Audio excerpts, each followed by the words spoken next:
नगर निगम चुनाव हार पर कांग्रेस में मंथन। तंबाकू की लत में पुरुषों को पीछे छोड़ रही महिलाएं, एंट्री टैक्स के खिलाफ सड़कों पर विरोध हुआ शुरू।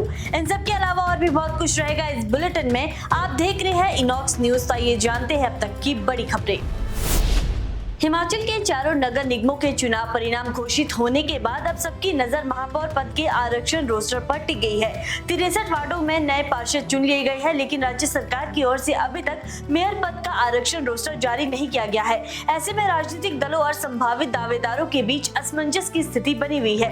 दरअसल मेयर पद का आरक्षण ही तय करेगा कि किस वर्ग के पार्षद इस प्रतिष्ठित पद की दौड़ में शामिल हो सकेंगे। वहीं शहरी विकास विभाग के अनुसार आरक्षण रोस्टर को लेकर प्रक्रिया अंतिम चरण में है और प्रस्ताव विधि विभाग को भेजी जा चुकी है।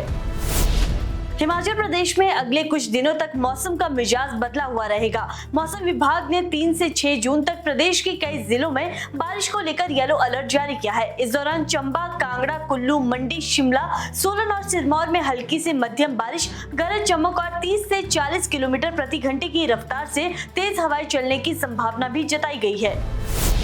हिमाचल प्रदेश के नगर निगम चुनावों में कांग्रेस को मिली हार पर शिक्षा मंत्री रोहित ठाकुर ने प्रतिक्रिया दी है। उन्होंने स्वीकार किया है कि पार्टी 4 में से 3 नगर निगमों में चुनाव हार गई है और केवल पालमपुर में जीत दर्ज कर सकी। रोहित ठाकुर ने कहा कि हार के कारणों पर पार्टी स्तर पर गंभीर मंथन होना चाहिए ताकि भविष्य में ऐसी स्थिति दोबारा न बने। वहीं सीएम सुक्खू ने कहा कि नगर निगम चुनाव स्थानीय मुद्दों, उम्मीदवारों की छवि और क्षेत्रीय समीकरणों पर आधारित होती है। उन्होंने भरोसा दिलाया कि संगठनात्मक कमियों को दूर करने के लिए जरूरी कदम उठाए जाएंगे।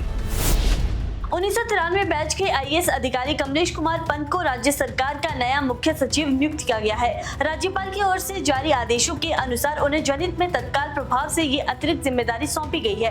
वर्तमान में पंत अतिरिक्त मुख्य सचिव राजस्व और वित्त आयुक्त राजस्व के पद पर कार्यरत है। इसके साथ ही उनके पास वन, गृह एवं सतर्कता विभाग तथा राज्य प्रदूषण नियंत्रण बोर्ड के अध्यक्ष का भी दायित्व है। वहीं पूर्व मुख्य सचिव संजय गुप्ता की सेवानिवृत्ति के बाद ये पद खाली हुआ था, जिसके बाद अब कमलेश कुमार पंत को ये महत्वपूर्ण जिम्मेदारी सौंपी गई है।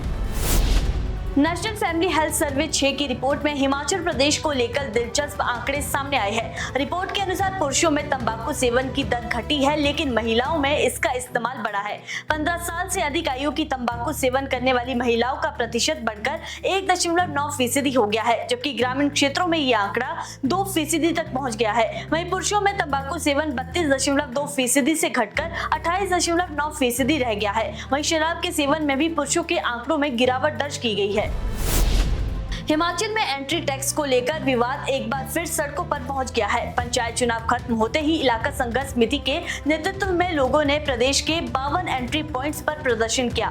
इस दौरान मनाली कीरतपुर 4 लेन के गरामोड़ा में चक्का जाम कर दिया गया, जिससे सीमा के दोनों ओर वाहनों की लंबी कतारें लग गई। प्रदर्शनकारी छोटे वाहनों पर लगाए गए 100 रुपए एंट्री टैक्स को भी वापस लेने की मांग कर रहे हैं। साथ ही उनका कहना है कि फैसला पर्यटकों, ट्रांसपोर्ट कारोबार और आम लोगों पर अतिरिक्त आर्थिक बोझ डाल रहा है। जिला मंडी में सरकाघाट से सुंदरनगर जा रही एक निजी बस रिवाल्सर के पास डडाऊ नाला के समीप हादसे का शिकार हो गई। यात्रा के दौरान बस की स्टीयरिंग रॉड अचानक टूट गई, लेकिन चालक ने सूझबूझ से बस को सड़क किनारे नाली की ओर मोड़ दिया, जिससे बड़ा हादसा टल गया। वहीं घटना में 10 से 12 यात्रियों को मामूली चोटें आई है। सभी घायलों को 108 एम्बुलेंस के माध्यम से नागरिक अस्पताल रिवाल्सर पहुंचाया गया, जहां प्राथमिक उपचार के बाद उन्हें घर भेज दिया गया है।